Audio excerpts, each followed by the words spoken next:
Hello, good afternoon, and welcome once again to Executive Global Nanny Instagram Live series. I am super excited to be your host today. My name is Lola, and I am the head of training at Executive Global Nanny.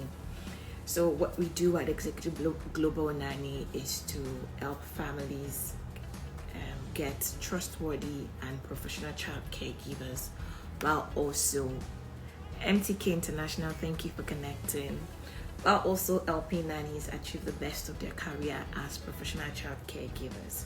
So if you're looking for a nanny, we are your best bet. If you're looking for Bimmy Bells, thank you for joining. If you're looking to hire a nanny, we are your best option. And if you're looking to build a career as a nanny, please do not forget to reach out to us, because we will help you, we will groom you, and also assist you in getting the best client that suits you and that you can also work with.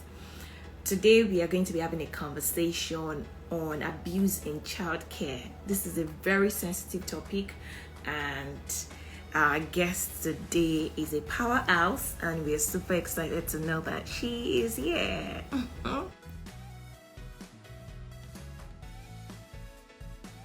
Immediately accept. Okay.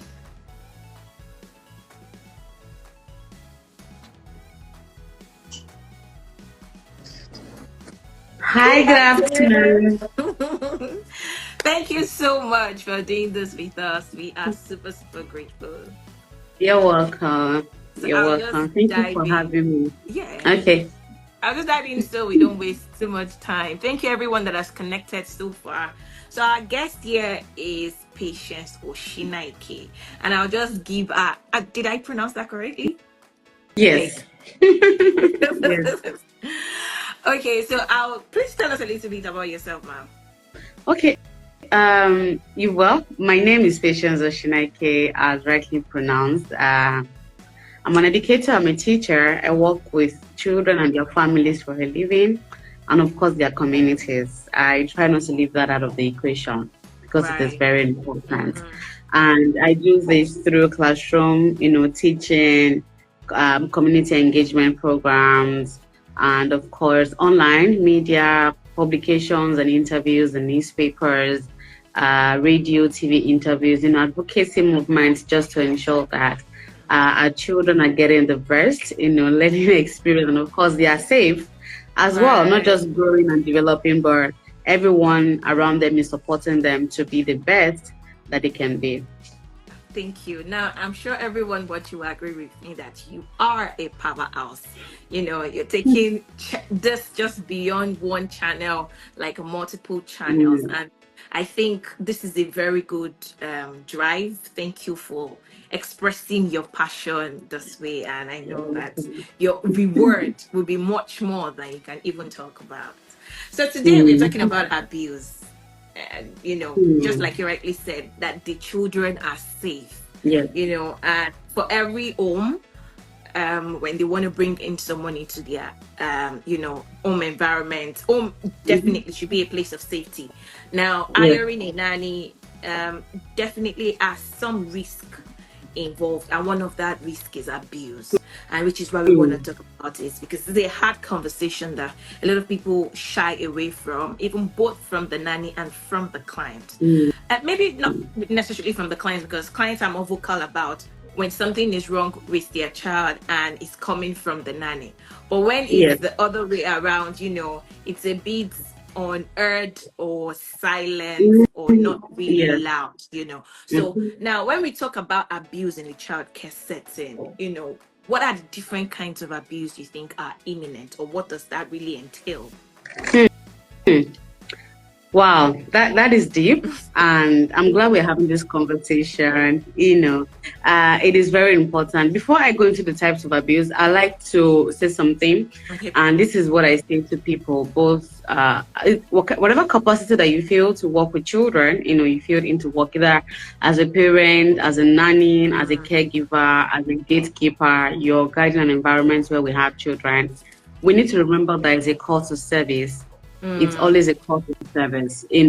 You might say that, oh yeah, I'm doing it for this, I'm earning money, I'm getting salary, but it's a call to service. You're doing something that you're basically guiding lives, you're nurturing lives. You're not just, saying, oh, this is the garage, we have cars, I'm looking after the cars, you can go sleep, and if there's an alarm, you wake up. But you are managing children, you're nurturing a child. Okay, so whatever capacity that you're feeling, that you're filled in, you are, taking a call to serve. And it is important that you always remember that.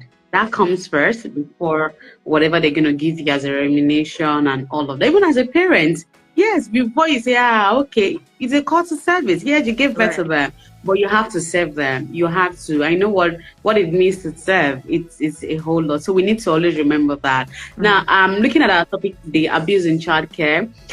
This is very crucial because every time, every minute, every day, a child gets abused, and most of the time, we tend to blame it on a whole lot of things, and it's so sad that we enjoy playing the blame game. I've seen scenarios and cases and something like, can't somebody just take responsibility and So I'm happy we're having this conversation, and for our audience joining us, you might want to reach out to somebody to listen to this, because you don't know who is going to bless. Yeah, so when we look at types of abuse, we have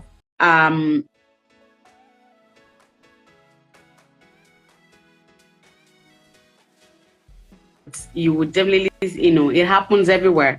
We lost physical abuse. Like a minute, and it was hanging. Can you see me now? Yeah, we can see you now. Okay. So physical abuse is causing harm, intentional harm to a child or to an adult. And this is something that happens almost all the time. It happens every time. And when we look at our environment, sometimes we believe that most of the time we blame it to our cultural background. You hear people say, I was trained this way.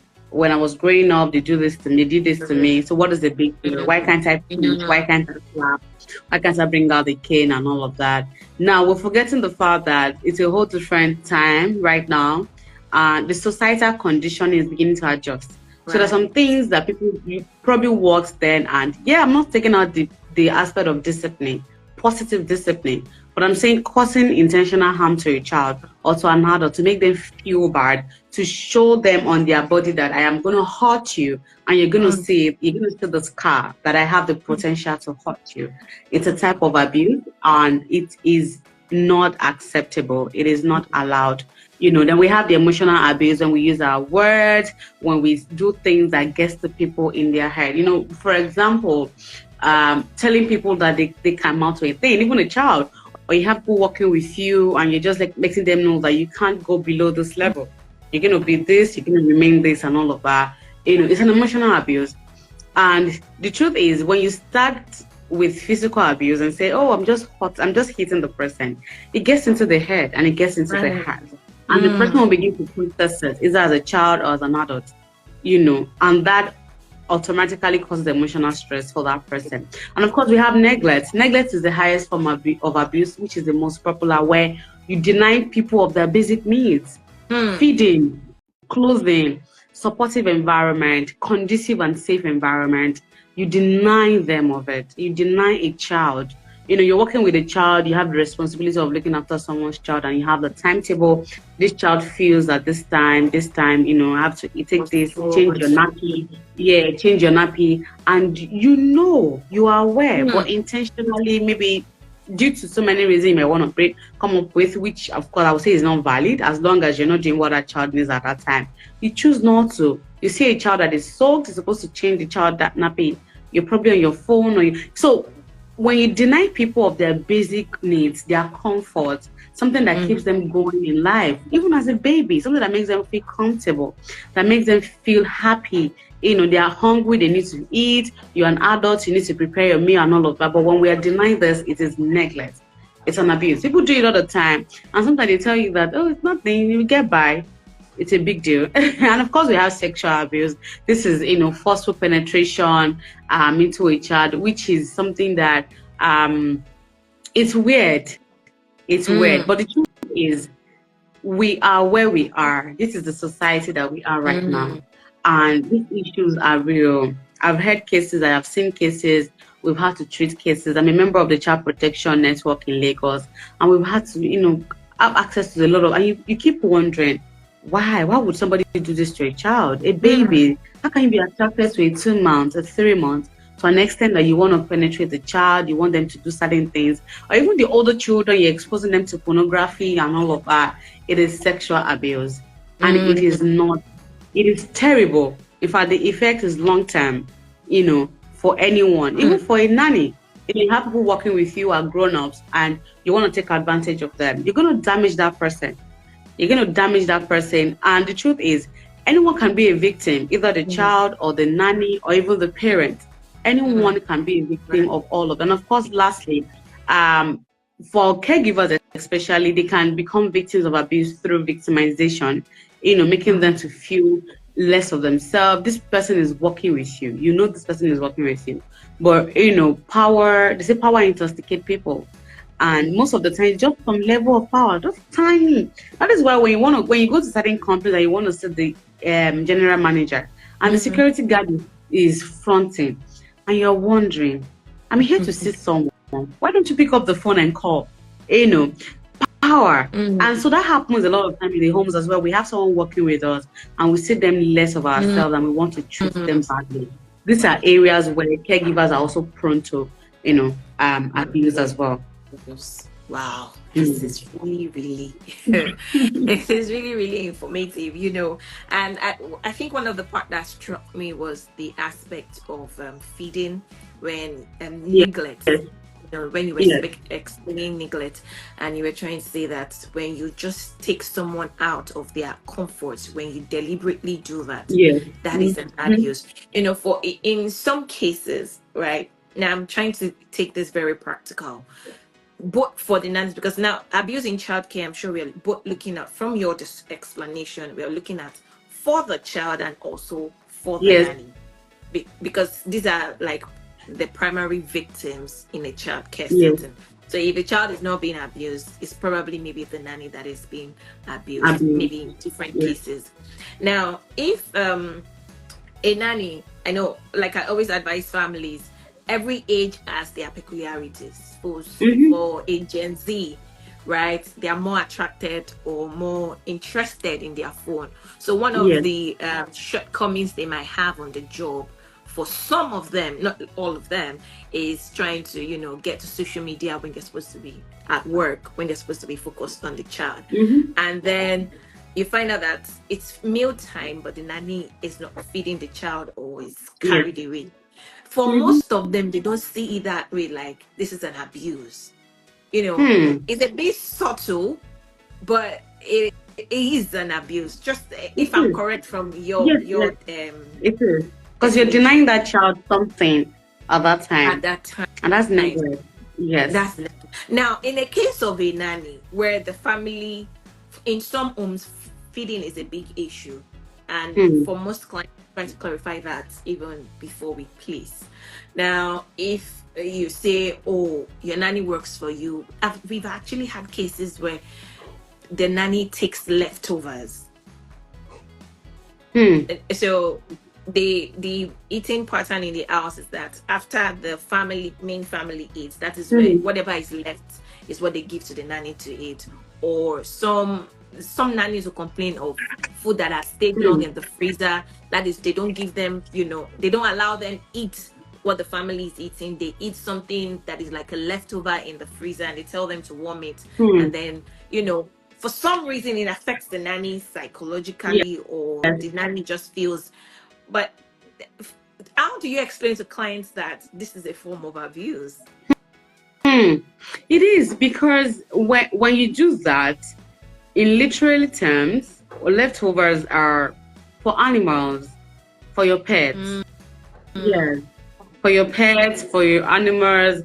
Maybe you're trying to, just, or maybe you can't have somebody that is working with you, looking after another human being that came out of you, and you want to treat that person like trash, and you want that person to be up and doing. No, it is not possible, because for every reaction there's an action. The person is going to, except the nanny will probably say, okay, you know what, let me just be as accommodating as I can be.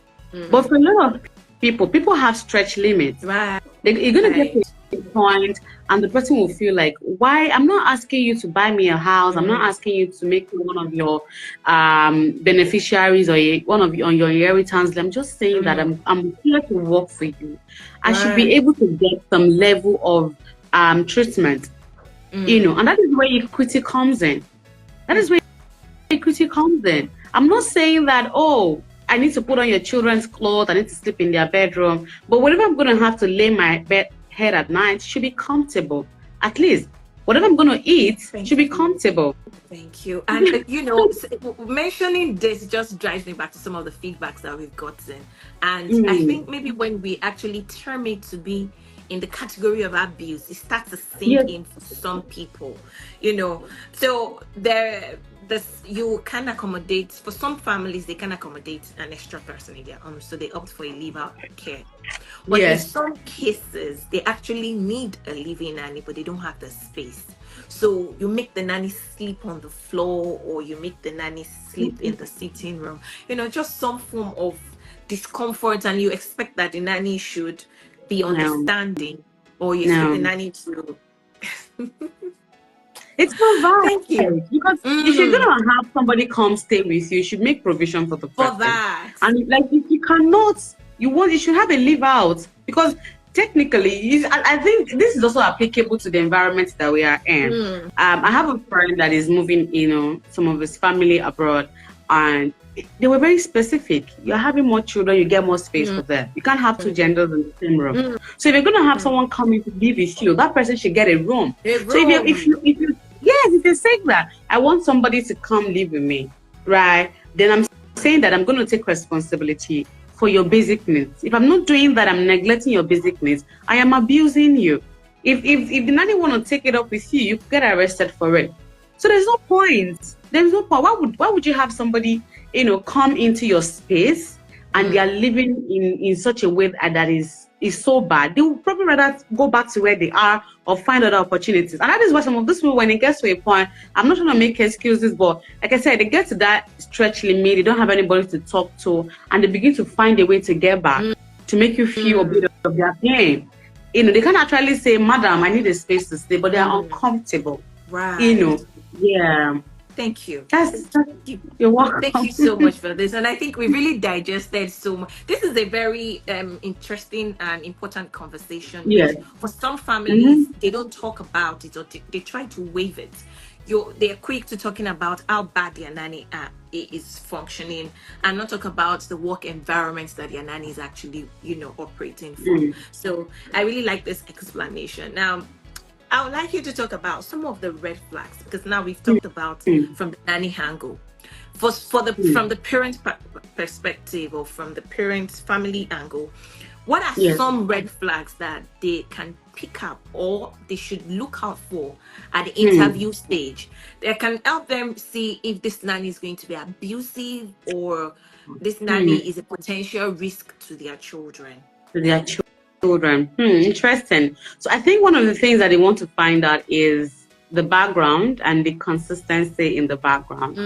Okay, you probably have someone, just like if you're employing anyone for a job, you do your background check. You want to know how long they've been able to stay on a job, if they've had career breaks, for how long, for what reason, if they've worked in different part of the state or different part of the country within very short time. Those are the things that you want to verify, you want to check, because you want to be sure that whoever you're bringing into your space is someone who is have some level of sense of responsibility. Okay, so inconsistent background is a red flag to look out for. If you've had someone who has been moving from one house to the other, that's like 8 houses in a year, that's a problem.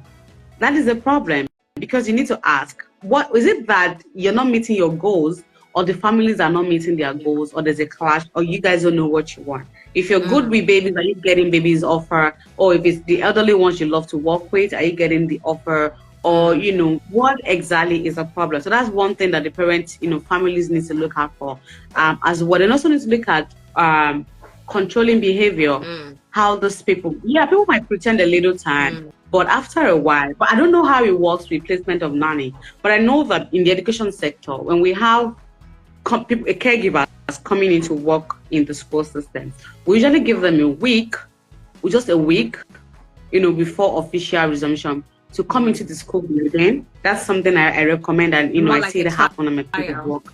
Exactly. So they come in a week and we just tell them to go on with the job. So we just monitor, see how they relate with the children, see how, because they're going to be looking after the children. You don't want to rush things.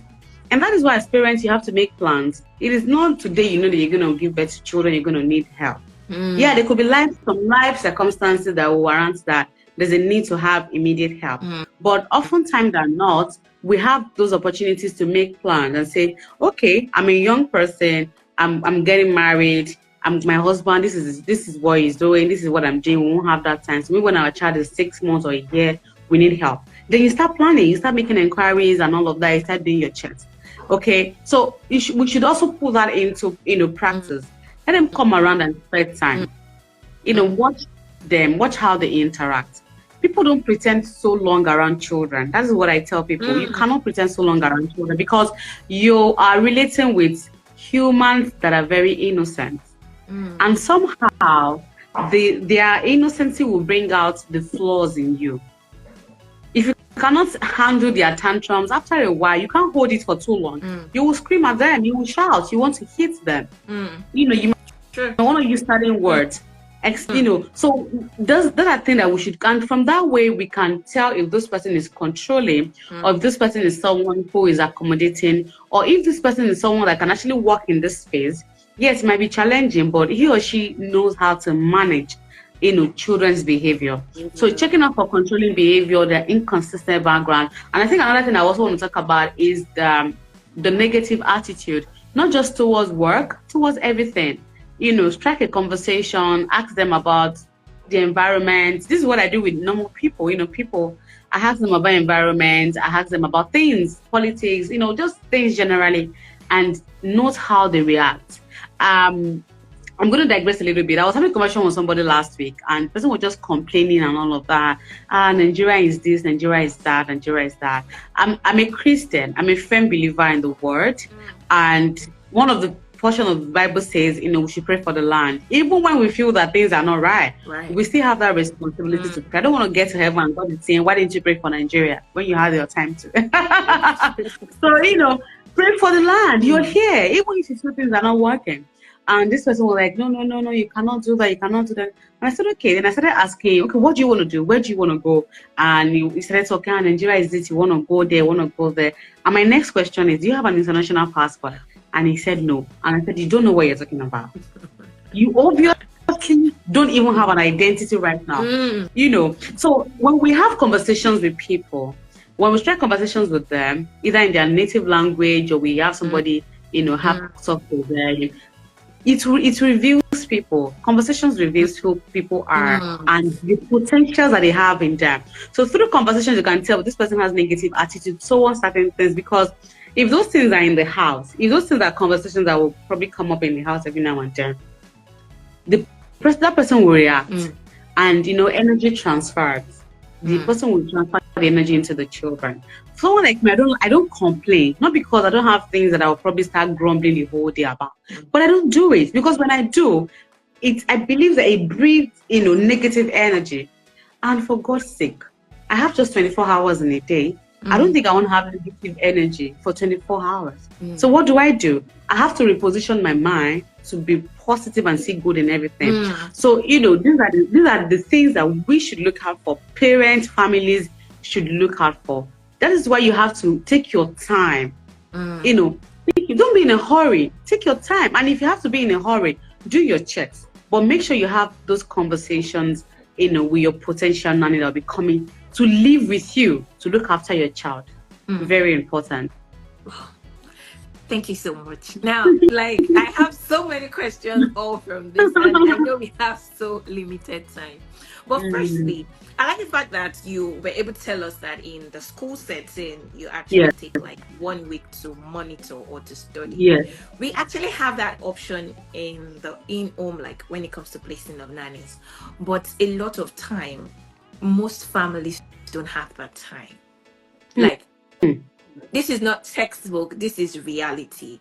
Now you have a Wow. mom who's schedule for the month takes her out of the country, or takes her out of Lagos. The dad is also not available.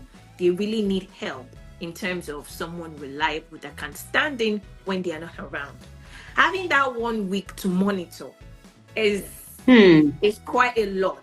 And I'm not trying to, sometimes they really wish they could do that, but the circumstances around, Around. everything just doesn't make that happen. You have clients that will say, "Oh, they called today and then they need someone that can resume tomorrow," and I'm like, "No, it doesn't work that way. There's a process." Wow. But even in the midst of the process, they still do not Hmm. have that luxury. Very few actually have that luxury of 1 week to to monitor. Resumption. And I think they really put the responsibility on us as a nanny agency to have Hmm. filter and be able to now position people that are more likely to do the work based on their requests for them. So we have the option of a trial, but not everybody is able to do a trial, considering that the school Hmm. environment is different from the home environment, and Yes. it makes this setting a bit different. Now, when a nanny is working in a school, it's like working in an office. That Hmm. mindset is different.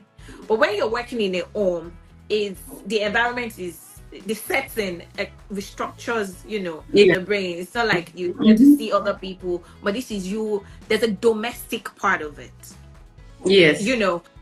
So some of them are, from training, are able to adjust to still see that, okay, I'm at work and I have to deliver. But some of them still feel like, am I not just waking up and I'm just doing, they just get to do. So it's a bit Hmm. I don't know, it's a bit not so straightforward compared to a nanny working in a creche environment and a nanny working in a home Environment. environment. So I think Hmm. that's maybe one of the reasons why that monitoring might not be able to be Hmm. adaptable. Not in all cases, but maybe in most cases. In Do most you understand? cases. Hmm. Yeah. Hmm. And when you talk about consistency Background. in background, it takes me to how the question I have for you on what's a better way to do background checks. Now, for most Hmm. nannies, and Hmm. I would like to tell you a story of a nanny who came to register with us, and she had a bad experience at the last place of work. And Wow. she even sent me a video of how the client beat her. She Hmm. wasn't outsourced from our agency. The client beat her up and then tore her clothes, the way physically. Wow. And now so our reason for leaving our previous place of employment was because of domestic violence. Hmm. Now, we try, speaking to her, we try to get more information, and she's like, no, she can't give. At first she didn't want to give the reference, she didn't want to give the woman's contact, but when she eventually gave it, she said, I know this woman is not going to say anything good about me, Hmm. but you can still take Go the contact. ahead. Now, when we tried to get another job with another family, and then we explained this is the reason why she stopped working at a previous employer, but she has been able to give us the reference. So the client insisted that, okay, she was still going to call the client. Now, one of the things that the client, we tried to reach out, but apparently what are they calling it? The new client, which got contacted the client before us. So the Hmm. feedback she got was that the nanny was very rude, and that was what made her bitter. Hmm. Now, like what you said, there's for every reaction, there There is is. an action. Yeah. Something Yes. triggers it, even though there is no justification for being rude. Also, there is still no justification for Beating up being. someone.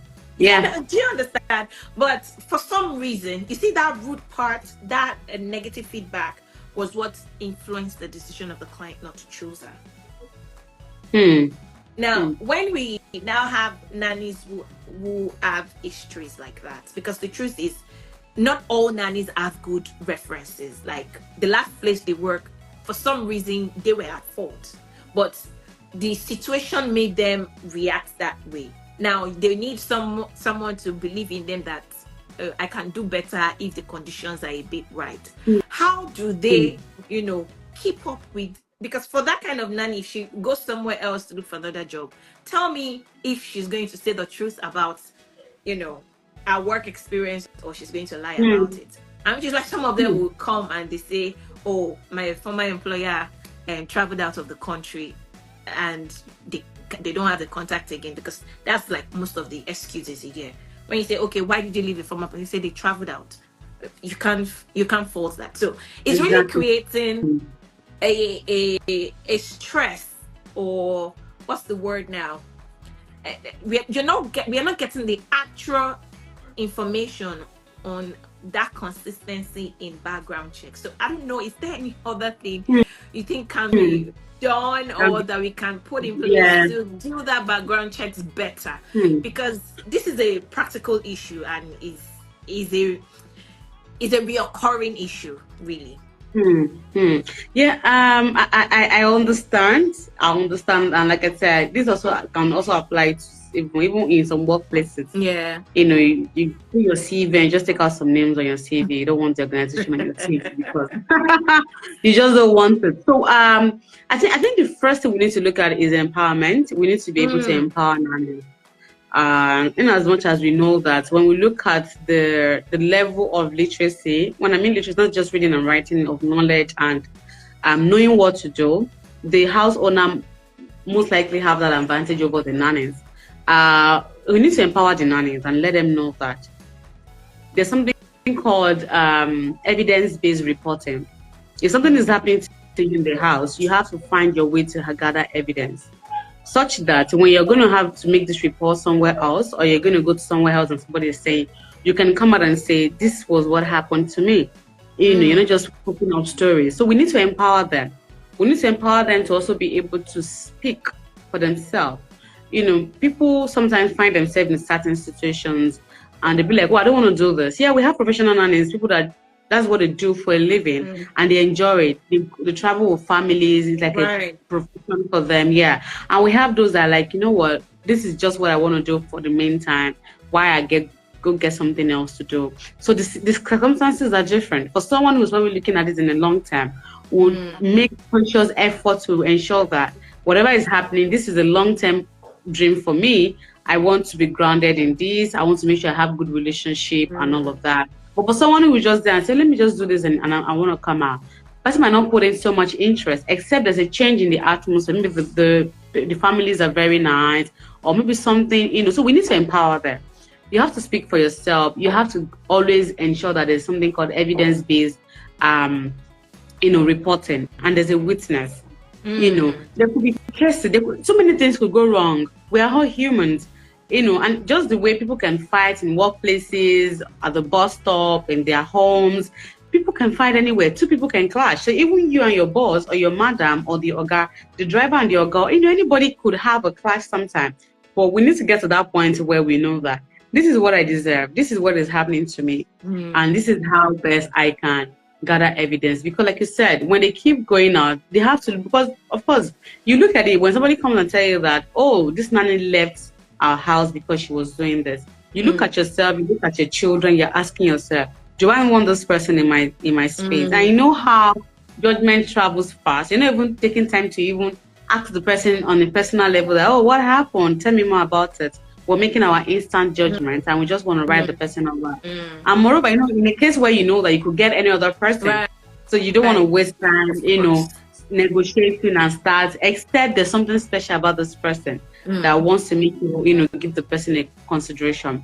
Let's empower them. Let's help them. And of course, looking at how we can go about their background checks, like I said, through screening. We screen them, we ask them questions. We also go further to also ask their family members questions. Now, one of the areas that we struggle with generally when it comes to screening anything, especially in this part of the world, is that we don't have that database. People get away with things. Yes, people get away with things. Most of the things that happens around us, they're not being documented into the airspace. They're not, into the online space. It's just localized stuff, and everybody goes around back to it. Even when you go to the police station to report something, most times they don't upload it, they don't impute it for you to check, for you to come back and see that, oh, this person has committed this crime before or something. Yeah, they could be doing it to an extent, but it is not that effective and efficient. So there is no way you can easily go and say, let me go check database of people who have worked with other people. We don't have it.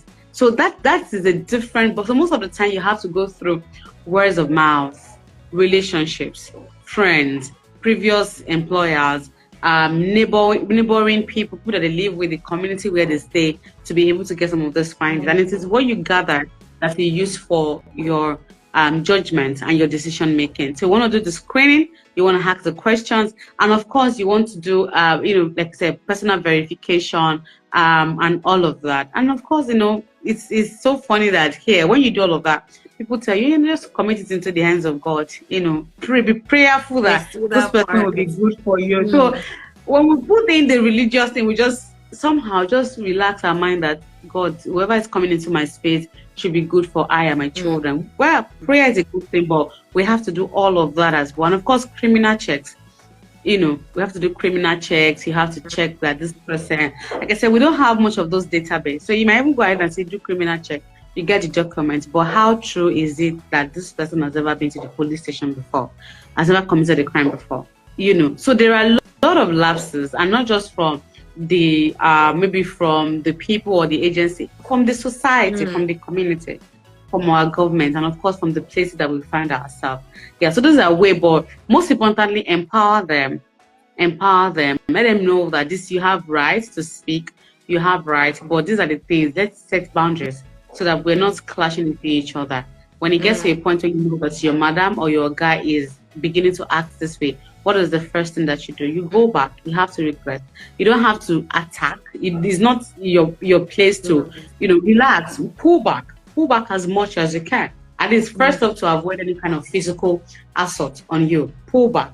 They might say words to you, but pull back, And and of course the signs will always be there. When these things are coming out in tiny bits, you're coming from an agency, report. The line of communication is open. Report. Don't wait until things get really bad before you start running around and say, this has happened to me. Tiny little things, report, because it helps you at the end of the day when something will probably now happen and you have to defend yourself. Thank you. Yeah. Thank you so much. Now, we've said so much, and we have just a few minutes to go. Now, I think I want to ask this. You mentioned communication, right? Yeah. How can family actually help a nanny to communicate better or give feedbacks better? There's some things that most of these nannies see that are actually wrong, but because maybe their madam or their oga, makes them fidget or has passed down some form of, you can't talk, my children are always right. But one is affecting her, is making her depressed. So I had a nanny recently, and while we were trying to have a pre-interview, one of the reasons why she said she left, the main reason actually was because she noticed some behavior in the child. Okay. And she tried to pass the feedback to the mom. The mom didn't do anything about it, and the dad is not always around. Then she left, and I'm like, okay, you left, but this, you could have been the solution to that issue. But because she didn't get like a green light from the family, like, we are ready to even help you ensure that this is done, or to enforce this, or a change of behavior in the child, it made the nanny leave. Do you understand? Well, for some nannies that are in that kind of situation, would take advantage to make, to bring the change, to make a change. It's a very private conversation. Anyway, I'm not going to mention the name, but she mentioned things like the child would touch her in a very sensitive place, and she's like, no, stop it. And for most nannies, they face those kind of issues. One, they are not able to talk about it. Secondly, they want to talk about it, but there's no one that would believe that a young child does that, or there's some form of, it's just a child, it's just 7, there's no big deal about it. How can that communication be, be a bit smooth for families to be able to come together, and also nannies to find a more better way to communicate, because this is a very, very big Yes, it is. I agree with you. Communication is very important. In every areas of our life, and if we're working, maybe if we're working with people, if we have a commitment to say, I'm in this society, I'm in this environment, and I'm a member of this community, because the family is a community, then there's a need for every member there to be able to express themselves. And that is why, like, I mentioned earlier, families have to be intentional. You're bringing someone into your space. You're telling yourself, this person is going to be part of us. So that means we need to talk. We need to relate. We need to be able to have conversations. We need to be able to deliberate on things. I need to be able to listen. She also needs to be able to listen. We need to be able to hear ourselves. Okay. Now, one of the ways we can do it is to, first of all, like I said, make sure you have open line of communication. Yes, open line of communication. I think that's something that should be established from the onset. Madam, how would you love your nanny to reach out to you? Nanny, how would you love madam to reach out to you? What's your preferred mode of communication? If you're always traveling, do we do video calls every Thursday? Or do we have family calls for everybody in the home every Sunday? There's something that should work out for everybody. There should always be that opportunity to always, even if there's nothing to share, there should always be the opportunity to gain feedback. Like, I'll give myself an example. Yes, I don't have a nanny, but in my house, since my kids were very young, we do have family meetings on Sundays. It's like a family ritual. I have other family rituals, I'm a routine person. We have family meetings on Sundays. And my kids are just in their teenage right now, but right from when they were toddlers, we usually have family meetings. So even when we had nothing to talk about, it's somewhere in the air that when it's 6 p.m., we're going to see no phones, no TV, and I ask them, what did you do last week? What were your goals? Because we have family values, focus for each week. What happened at school? All the way into odds now. So that way, it gives me feedback. It allows me to be able to get into their mind. And somehow it has helped our relationship. It has helped our relationship. People look at me and say, are you sure you're a parent? You don't look like you're struggling with parenting. I say, because for me, communication is key. And I've asked, crack the code. Okay, what do? We have to always talk. We have to always talk. It is very important. So if you have people with you, no matter how busy that you are, you have somebody looking after your child, create a channel of communication. How you always, there's a way that will work out. If you have somebody selling goods for you, you have your containers coming, how you're always keeping up with you. Yeah, you're always keeping up with updates. Where are you guys? You have someone dispatching, in fact, I just remember the scenario. So there was I had this clash with someone and we're just talking about communication, and she was complaining that she's not no, it was a guy. Okay, the woman was complaining to me, a wife, about her husband not communicating. And, she was like, they say men don't talk. I said, it's a lie. Men will talk. They will talk. I said, now, in fact, that week I was in the house and this guy sent something from Nigeria, I think to Ontario, through UPS. And it was practically checking his laptop for the update. He wants to be sure that back to back. The agent that he had a relationship with, he kept, how far are you guys there? The guy said, we are in Michigan, we are here, we just got to Canada. I said, when he was, I was just looking at him. I said, Brashagun, well done. When they were done with the whole thing, then I went back to, I said, did you observe what happened today? He had something important. And he kept it. He had something to deliver that was fetching money. And he was on it, ensuring that nothing, no damages, I don't want to hear missing item.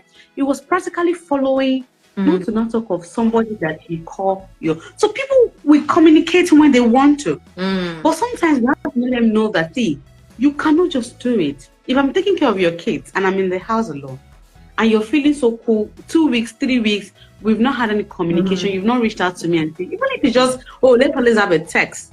Let's have, like, my kids are on holiday. I like to use myself as an example. They're on holiday with my mom. And this morning we had a text message. My kids, I love text message. They send me a text. When they say that they know my working hour, they send me a text. Mom, how you doing? Good morning. So that constant communication is there. So we need to find out something that works.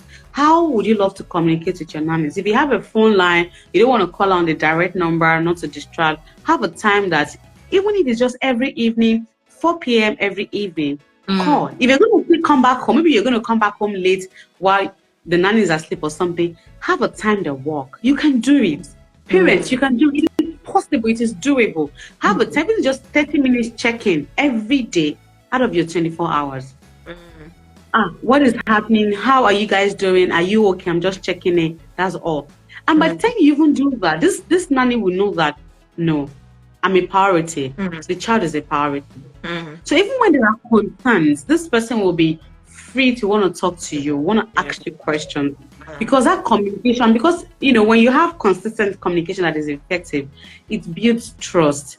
Right. You begin to want to confide in this person, you want to share more things, even when there are concerns, you want to. And that's why they tell people that if your child is not talking to you, the child will talk to somebody else, because that communication is trust. So that is what happens. So if you're not talking with the person that is working with you, then in your home, even if the person is a live out, the person comes in, have that conversation, create a channel that works. And of course, another way to go about it is make sure that the environment is supportive. The environment is supportive. In cases where that you have your children are growing rapidly, as a parent, you're beginning to have doubts about their growth. If you can afford it, have cameras in your home. It's to protect everybody, both your child and the nanny and yourself. There will be plenty shalaye. This is what happened. That is what happened. And of course, even with your children, as they're growing older, you want to tell them you're growing, you're going through puberty, you're likely to experience, that. But don't do this. Don't do this on people. Respect boundaries, respect people, and all of that. So, you want to communicate with everybody, but you are the owner of the house. It is your responsibility to say, okay, how do I build communication? Don't make the person feel like, just do your work, clean the house, look after the children. I don't have to say anything to you. It is not possible. You have a lot to say to that person. You have a lot of feedback to, get from that person as well, for the safety of everybody in the house. Wow. Thank you so much for this. I think this takes me to my last question, right? Now, from what you said, there's a fine line between getting feedbacks consistently and having trust. Yes. These things are very dicey. Even though for in some homes, they don't have the time. They just trust that the nanny is doing well. Yeah. Well, in some homes, there is that, CCTV camera, constant calls during work hours, and the nanny is like, can she just allow me do my work? So so the nanny feels like she's being micromanaged. So every second she makes a move, she gets a call because the client can see her. And it's like, how can there be a balance between having trust, getting feedback, and giving that room for communication, really? Yes. So the first thing is to know yourself. To know yourself as a person. So as a parent, I'm having someone come into my home. I need to ask myself a certain question. Can I trust this person to do her job?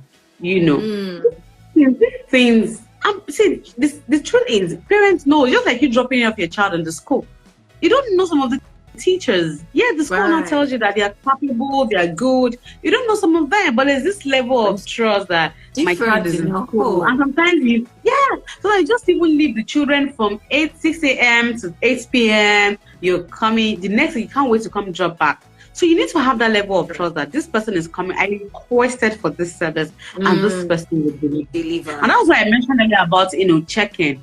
It doesn't have to be all the time. It could be, okay, every Thursdays, if you are far from home, we're going to have a check-in for 1 hour.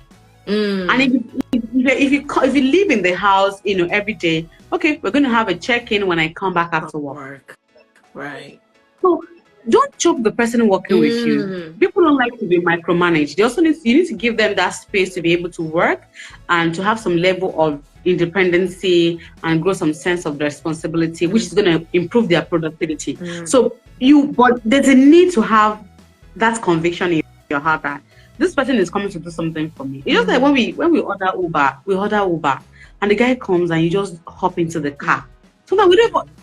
I mean, so do we even ask that you have a driver license? Can you drive?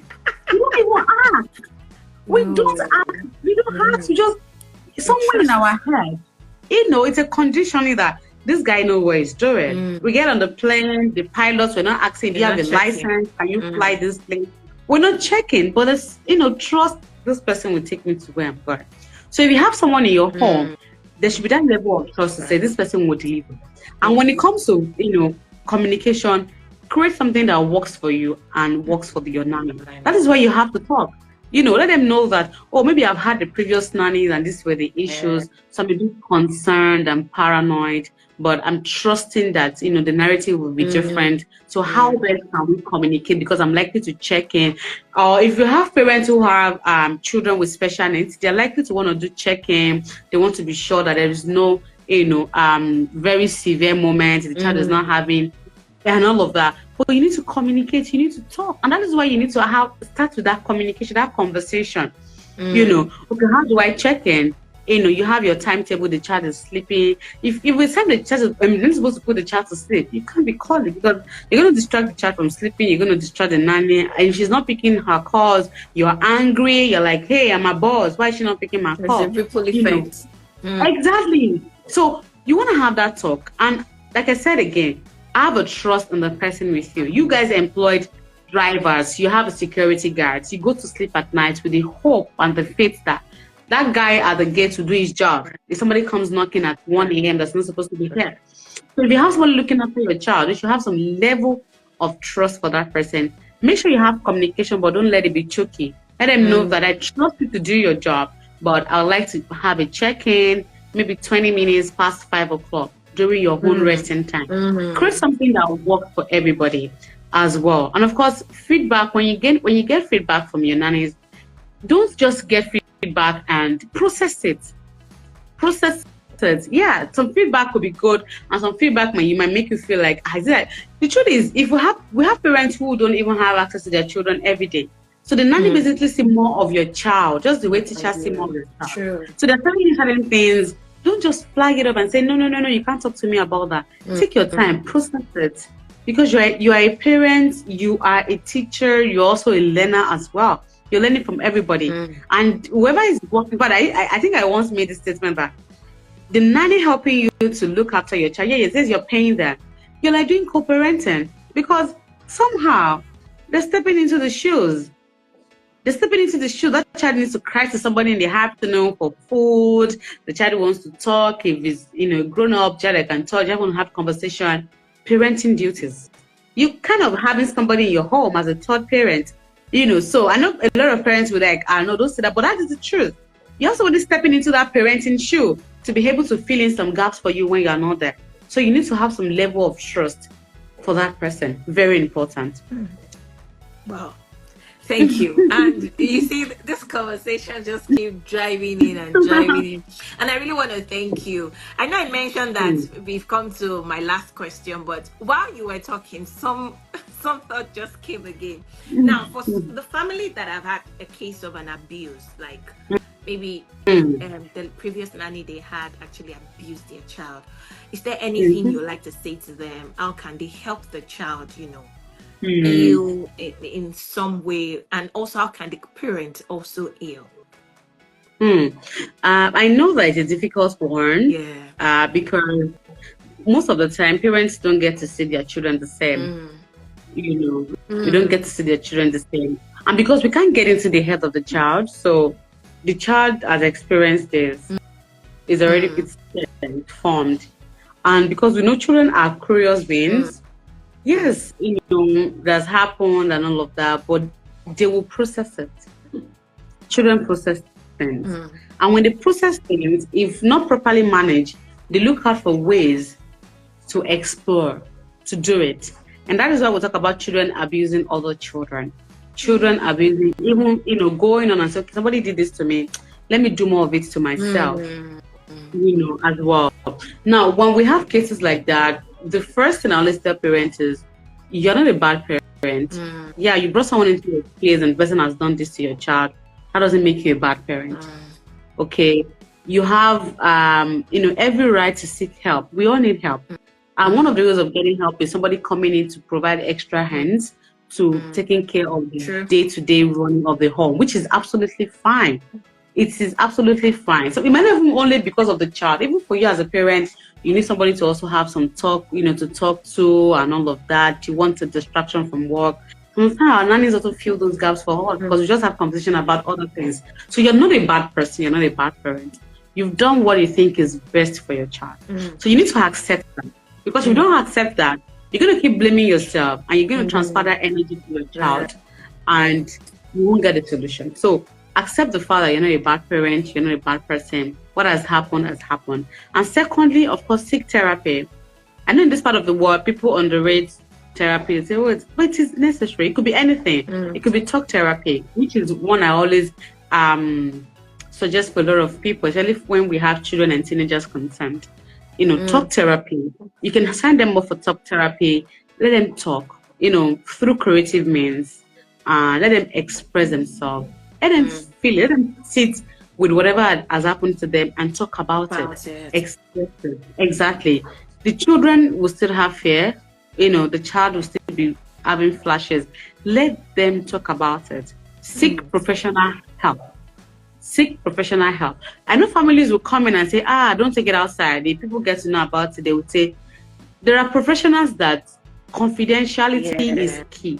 Whatever is happening in your home, they're not going to tell anybody. They're not going to transfer it. Nobody is going to know what is happening. Seek help for yourself and for that child.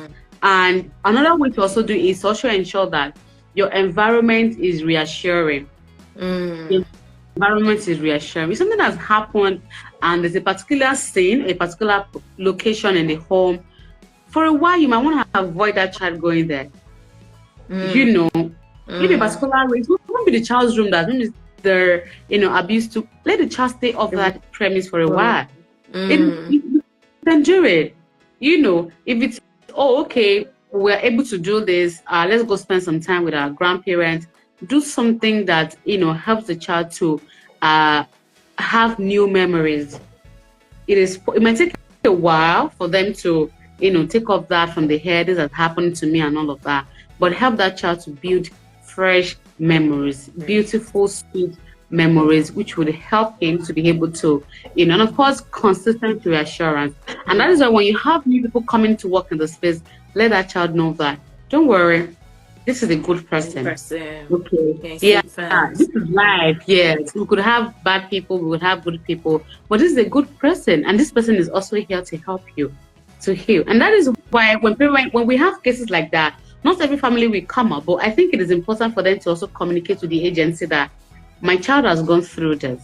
If you are bringing somebody in, it has to be somebody who has some level of emotional intelligence to be able to relate with my child at a level that is, that is friendly, but not too attached. You don't want to force relationship with the child, on the onset.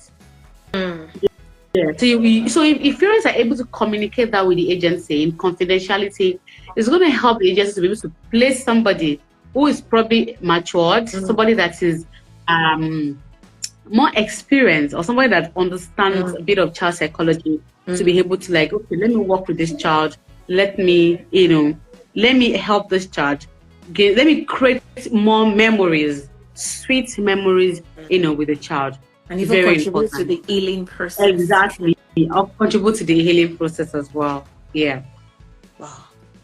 Thank you so much. I've never seen it in this light. And thank you. And I think this conversation will even help us to connect better, even as an agency, with the family. Because now we are working together. If you send a nanny that has experienced abuse to a child that has been abused, I think that's going to be like a mismatch, exactly. because both parties are having flashes, they're Mm-hmm. having memories, and Yes. one is living in fear to do, the other is trying to see, you know, having a history would Mm-hmm. help. But I do hope that most families are able to talk about it, because the hurt gets Yes. so deep that it's not something they want to remember. It's not Yeah, something they want to, exactly. admit or accept, and it's not something they want to ever talk about. Mm. So thank you so much for this. This has been very enlightening for me personally, and even for us as an organization. We are very, very thankful. And You're yeah, we'll welcome. call it a wrap on this episode. And we also look forward to having you again sometime very soon. Hopefully, And because we know yes. we are in the space together, and we will definitely work together to make it the industry a better one. Yes. Thank you so much, Yes. and bye for You're now. Thank you to welcome. everyone that has joined. I can see a lot of Thank people you. that come from your contacts. Lobby 202, NKT Cheese. Thank you for joining. Isokin Ife. Thank you, and that will be all for now. We have another live on Saturday. We do hope that you connect with us as well. I will. Bye. Bye Thank for you so now. much, everyone. Yeah, and enjoy the rest of your day. Yes. Bye. Yeah, bye.